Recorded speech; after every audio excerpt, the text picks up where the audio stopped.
Jadi dua-dua dengan kentalkan hati pergi. Sekali sebelum sampai ke rumah aku ni memang jalan gelap. Ish, ini lain macam je. Syarul, kita orang panggil Asun. Ini lain macam je Sun. Tu dia pun cakap, ish, ya tu, aku pun tak selati ni. Kita orang patah balik pergi rumah dia. So aku call lagi seorang kawan aku. So kawan aku pun datang. Kawan aku datang, dia tanya apa hal.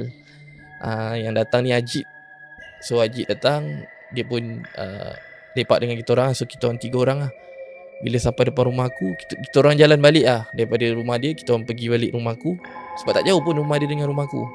So kita orang jalan sampai depan rumah aku, tiga-tiga macam tersentak.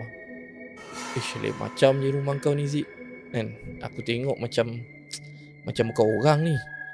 Sebab rumah aku memang nampak gelap, memang nampak seram. Waktu tu memang nampak betul-betul seram. Macam rumah yang tak berpenghuni tau. Lepas tu aku pun tak apa, kita relax depan rumah je. Sebab depan rumah aku ada taman permainan. Yang mana petang-petang budak selalu duduk dekat taman permainan tu lah. Main-main dekat taman permainan.